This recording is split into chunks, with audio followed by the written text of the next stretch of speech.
बोला कि अभी से मेरे पास लेके आ जाओ, मुझे हवन करना पड़ेगा, पूरा क्लीन करना पड़ेगा। तो जब ये लोग वहाँ पहुँचे उसको लेके, लड़के को गुरुजी के सामने, तो गुरुजी ने बोला कि बहुत कुछ होने वाला है, सारे शांत बैठना, तुम्हारे सामने सब कुछ होगा।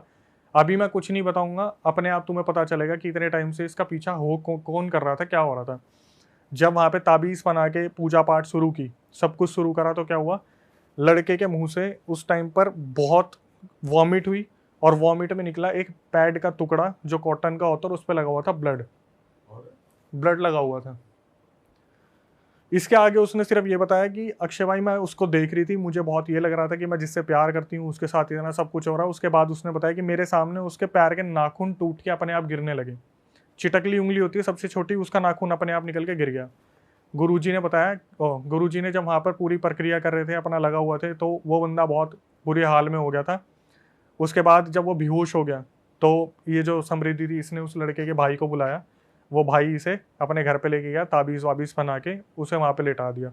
अब ये आती है वापस, ठीक है। जब समृद्धि अपने घर पे आती है, तो आने के बाद उसके दिमाग में यही चल रहा होता है कि ये एक्चुअली में कर कौन रहा है, गुरुजी ने नहीं बताया। हमारे हर रियल इंसिडेंट में होता है ना, आखिरी में आके गुरुजी ने बता दिया, यहाँ पे गुरुजी ने नहीं बताया। आई थिंक गुरुजी शायद नहीं बताना चाहते थे, या उन पे इतनी विद्या नहीं थी, मैंने ये भी नहीं पूछा, गुरुजी ने नहीं बताया। तो समृद्धि ने बोला कि मैंने पूरा खुद सब कुछ निकालने की सोची, और ये पहुंची उसके आसपास जहाँ ये रहते थे, लड़की रहती थी, किट्टू और उसका परिवार।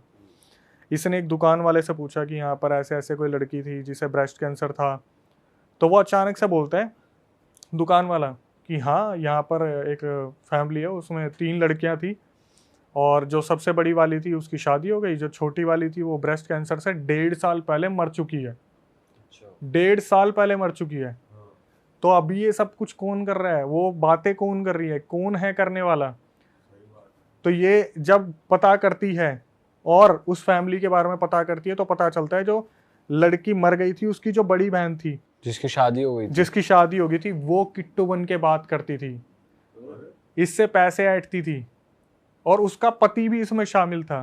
पूजा करवाने के बहाने जो इन्होंने पैसे ऐंठे हैं वो वाले। वो अभी देखना क्या निकला, क्या हुआ। जो सबसे बड़ा सीक्रेट था जो समृद्धि को बताया उसके बॉयफ्रेंड ने, भाई मैं सुन के हैरान हो गया। तो मेरे पास रिकॉर्डिंग में आया ना, मैं कह रहा कितना चल रहा है। हुआ क्या, जब ये वापिस आई ना, तो इसने अपने बॉयफ्रेंड को बताया कि एक बात बता, वो तो 1.5 साल पहले मर चुकी है, तू बात किससे कर रहा है, तुझे पता है। फिर इसने बताई पूरी सच्चाई बॉयफ्रेंड ने कि हुआ क्या। जिस दिन इसका फोन आया था लड़की का कि ब्रेस्ट कैंसर से वो मर गई है, वो भी उसकी बड़ी बहन थी, वो तो मर चुकी